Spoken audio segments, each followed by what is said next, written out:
नमस्कार, मैं सौरभ तिवारी आपका स्वागत करता हूं अपने चैनल में। हमारे चैनल के खास सेगमेंट ग्रीन अर्थ, जिसमें हम पौधों के बारे में बात करेंगे, हरियाली के बारे में बात करेंगे। आज मैं आपके लिए लेकर आया हूं एक बहुत ही सुंदर पौधा। इस पौधे को सुंदरता बिखेरने के लिए ना तो फूलों का ज़रूरत है, ना किसी मौसम का ज़रूरत। ये पौधा आपके घर में सुंदरता यूं ही बिखेरते रहेगा, चाहे सीजन कुछ भी हो।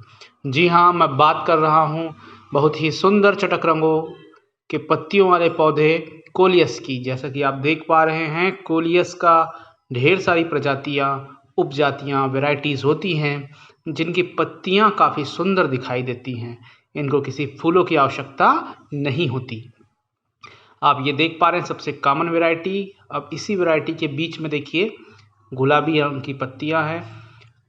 कोलियस जो है वह बरसात, ठंड, गर्मी तीनों मौसम में अपनी सुंदरता बिखेरते हुए रहता है। इसके घने छोटी झाड़ी, हालांकि ये साकी पौधा है, झाड़ीनुमा रूप धारण करके इसकी रंगीन पत्तियां बहुत ही सुंदर दिखाई देती हैं। ये देखिए, दो वैरायटी मैं आपको दिखा रहा हूँ। तीसरा वैरायटी का छोटा पौधा भी लगा हुआ है। हालांकि इसकी ढेर सारी वैरायटी होती है। अभी मैं आपको इन्हीं दोनों वैरायटी के माध्यम से इसके देख रेख, इसके नए पौधे उगाने की विधि, मिट्टी आदि विभिन्न बातों पर मैं चर्चा करूंगा, ताकि आपको कोलियस के बारे में, देख रेख के बारे में संपूर्ण जानकारी प्राप्त हो।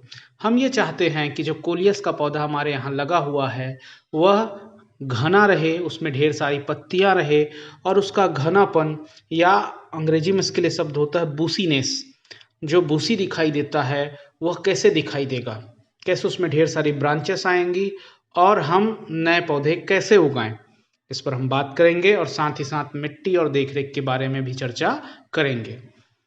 जैसा कि हम अभी अब बात कर रहे हैं कि हम इसको घना कैसे बनाएं, तो आपके सामने दो बड़े पौधे यहाँ पे लगे हुए हैं और एक छोटा पौधा लगा हुआ है।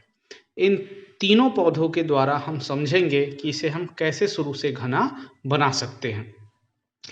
ये छोटा पौधा, इसका विशेषता आपको इसके पत्तियों के बीच में जो तीसरा कलर उत्पन्न हुआ है वो दिखाई दे रहा है। अब हम बात करें कि हम कैसे सिंपली कोलियस को बूसी बनाएं।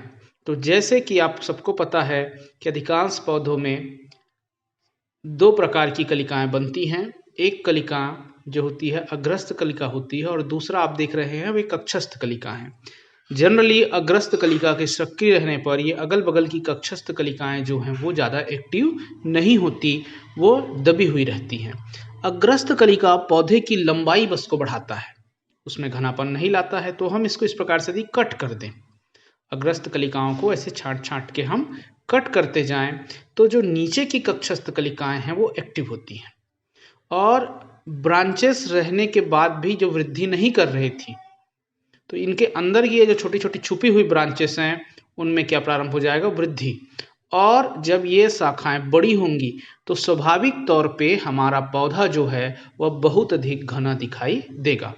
ये देखिए, छोटे छोटे जो कक्षस्थ कलिकाएं हैं, ये कक्षस्थ कलिकाएं सक्रिय होंगी और हमारा पौधा बहुत अधिक घना दिखाई देगा, आकर्षक दिखाई देगा।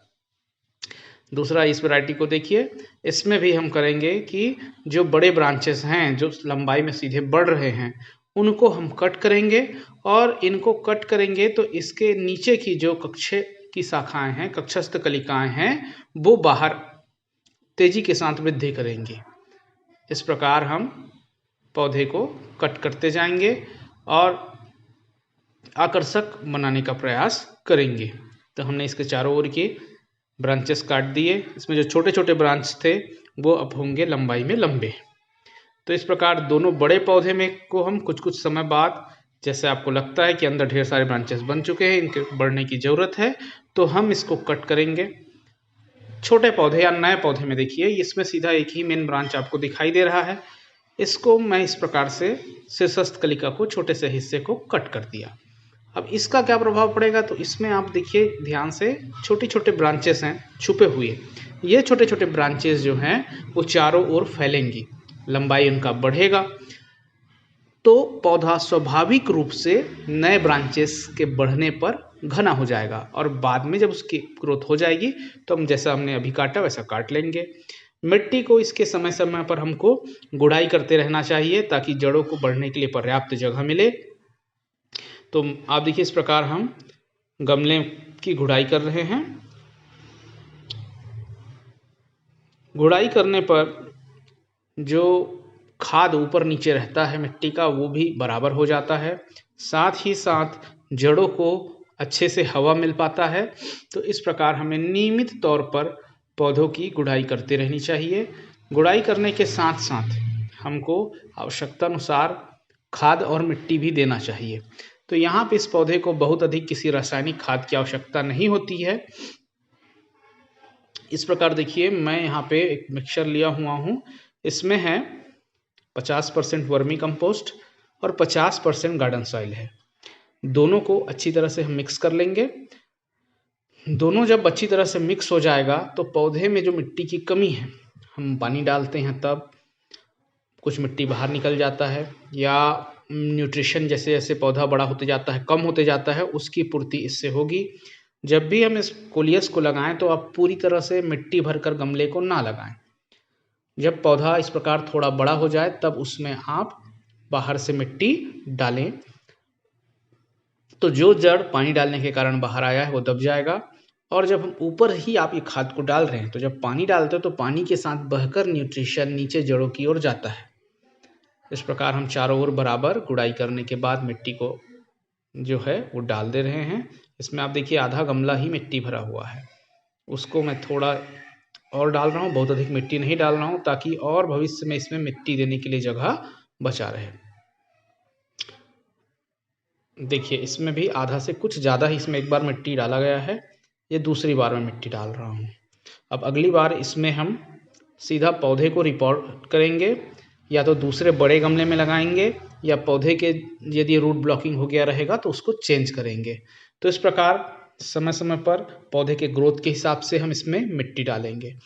और इसके नए पौधे उगाने की बात करें तो अभी जैसा आपने देखा मैंने कटिंग किया था, उस कटिंग को यहाँ मैं ले आया हूँ और उसको नए नर्सरी बैग में उसको उगाएंगे। कोलियस का पौधा अत्यंत आसानी से उगने वाला पौधा है।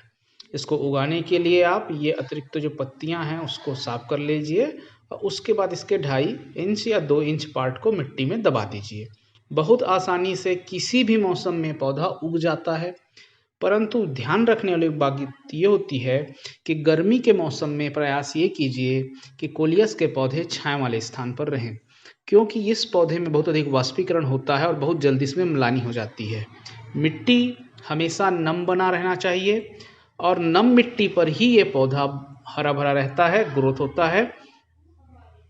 बरसात में और ठंड के मौसम में आसानी से आप इसे आउटडोर दिन भर धूप वाली जगह में रख सकते हैं, परंतु हमेशा गर्मी के मौसम में पौधे को छाया वाले स्थान पर ही रखें, वरना प्रतिदिन इसमें दोपहर में म्लानी हो जाएगी। धूप में म्लानी हो जाने पर पौधे का ग्रोथ निश्चित तौर में प्रभावित होगा। तो इस प्रकार आप आसानी से कैसे देखरेख कर पाएंगे ये समझ गए होंगे। और ये जो कोलियस का पौधा है वह गर्मियों के दिनों में बस थोड़ा सा सावधानी का ज़रूरत होता है कि इसको हम नम रखें और साथ ही साथ छाया में रखें। गर्मी में यदि ये पौधा तेज़ी से म्लानी हो जाता है तो ध्यान रखें कि पौधा कमज़ोर होते जाएगा, इसलिए आप इसको छायादार स्थान पर रखें। ये देखिए एक पौधा जो पिछले दिनों मैंने लगाया था, ब्रांचेस, उसमें कितने सुंदर रूट आई हुई है, आसानी से ग्रोथ हो रहा है और इसमें नए कली भी निकल चुके हैं, नए पत्तियां आ रही हैं। तो इस प्रकार कोलियस का पौधा जो है वो घर की सुंदरता बढ़ाने के लिए बहुत उत्तम पौधा है, जिसमें आपको ना तो सीजन की ज़रूरत है ना ही फूलों की ज़रूरत है, बस पानी देते रहिए और घर की सुंदरता बढ़ाते रहिए। कोलियस के पौधे को आप आसानी से उगाते हो, आसानी से मेंटेन करते हो और इसको कई डिज़ाइंस में अलग अलग वैरायटी की जो पत्तियां हैं वैसे पौधे को आप कई डिज़ाइन में सेट करके एक ही कलर के पौधे को आप हेज के रूप में यूज़ कर सकते हो और गमलों में एक के बाद एक कई कलर का पौधा लगा के जमा सकते हो। तो ये आपके ऊपर डिपेंड करता है कि आप किस प्रकार से इस पौधे को सेट करते हैं। ये पौधा बहुत, देखिए इसमें कई रंगों की आते हैं। आप धन्यवाद वीडियो देखने के लिए। ऐसा सेट कर सकते हैं आप।